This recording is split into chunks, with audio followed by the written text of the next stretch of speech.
બનાસકાંઠા લોકસભા ચૂંટણીમાં કોંગ્રેસના ઉમેદવાર જ્ઞાનીબેન ઠાકોરનો ડીસા શહેરમાં રોડ શો યોજાયો। ગુજરાતમાં ત્રીજા તબક્કાનું મતદાન 7મી મેના રોજ યોજાવાનું છે, જેને હવે ગણતરીના દિવસો બાકી છે, ત્યારે કોંગ્રેસ અને ભાજપ બંને પક્ષો દ્વારા પ્રચાર કાર્ય જોરશોરથી શરૂ કરી દેવામાં આવ્યું છે। ભાજપ દ્વારા 1 મેના રોજ વડાપ્રધાન નરેન્દ્રભાઈ મોદીની બનાસકાંઠામાં જાહેર સભા યોજાશે। જો કે કોંગ્રેસમાંથી હજુ સુધી કોઈ સ્ટાર પ્રચારકની બનાસકાંઠામાં જાહેર સભા જાહેર થઈ નથી, ત્યારે કોંગ્રેસના ઉમેદવાર સ્વ બળદેવ પ્રચાર કાર્યની દોર સંભાળી રહ્યા છે। ત્યારે આજે ડીસા શહેરમાં કોંગ્રેસના ઉમેદવાર જ્ઞાનીબેન ઠાકોરનો રોડ શો યોજાયો હતો। ડીસાના હવાઈ પિલ્લરથી દીપક હોટલ, જલારામ મંદિર, બગીચા સર્કલ શહેરના મુખ્ય માર્ગ પર રોડ શો યોજાયો હતો।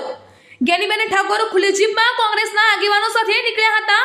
મોટી સંખ્યામાં બાઇકો અને ગાડીઓનો કાફલો રોડ શોમાં જોડાતા સમગ્ર શહેરમાં ચૂંટણીનો અલગ જ પ્રકારનો માહોલ ઊભો થયો હોય તેવા દ્રશ્યો સર્જાયા હતા। રોડ શો દરમિયાન બજાર વચ્ચે જ્ઞાનીબેન ઠાકોરે જાહેર સભામાં સામાજિક તત્વોને ચેલેન્જ કરતા જણાવ્યું હતું કે ઘણી બધી શૈક્ષણિક સંસ્થાઓને અસામાજિક તત્વો લઈને બેન દીકરીઓને હેરાન કરવાના પ્રયત્નો કરે છે।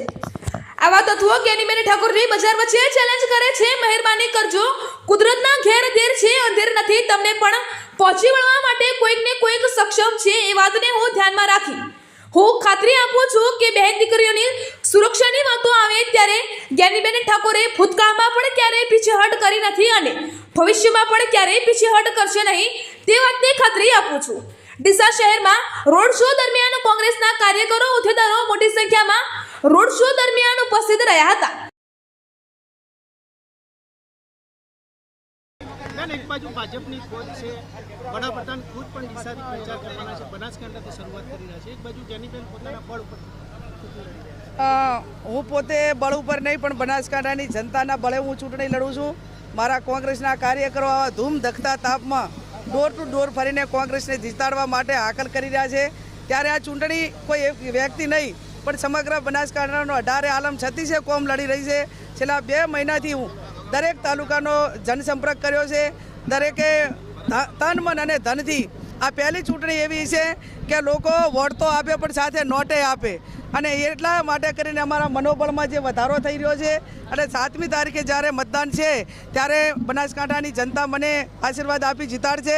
દેશના વડાપ્રધાનને એક ગરીબ સમાજની, એક ગરીબ દીકરીને એક બનાસની બેન જ્ઞાનીબેન સૂત્ર આપેલું છે। સમગ્ર જિલ્લે એમ કીધું છે કે અમારી બેન છે, અને બનાસકાંઠાની બેનને હરાવવા માટે એક દેશના વડાપ્રધાનને ડીસા મુકામે રેલી કરવી પડે એ દી બતાવે છે કે એ પોતે એમની હાર જોઈ ગયા છે। પણ બનાસકાંઠાની જનતા હવે જે કાંઈ સ્થાનિક જે હિતો છે, જે સહકારી માળખું છે, એક તરફી એકદમ તાનાશાહી ચાલી રહી છે, એ તાનાશાહીથી કંટાળી રહ્યા છે, ત્યારે આ વખતે બનાસકાંઠા પરિવર્તન કરી અને કોંગ્રેસ પાર્ટીને આશીર્વાદ આપશે। 1 લાખ પબ્લિકનો ટાર્ગેટ છે ભાજપનો ડીસા એ એમનો વિષય છે, ભારતીય જનતા પાર્ટીનો એજન્ડા છે। એ જેટલા લાખ લાવવા હોય એટલા લાખ લાવે। બનાસકાંઠાના 20 લાખ મતદારો છે, અને જો એમને 20 લાખ મતદારો ઉપર એમને ભરોસો હોત તો એ પાટણ જિલ્લામાંથી આ લાઈને મતદારો દાખલ ના કરોત, પણ ક્યાંક ને ક્યાંક એમનો ભરોસો તૂટ્યો છે। એમને બનાસકાંઠાની જનતા ઉપર વિશ્વાસ નથી, મતદારો ઉપર વિશ્વાસ નથી। અમને પૂરેપૂરો બનાસકાંઠાની જનતા ઉપર વિશ્વાસ છે।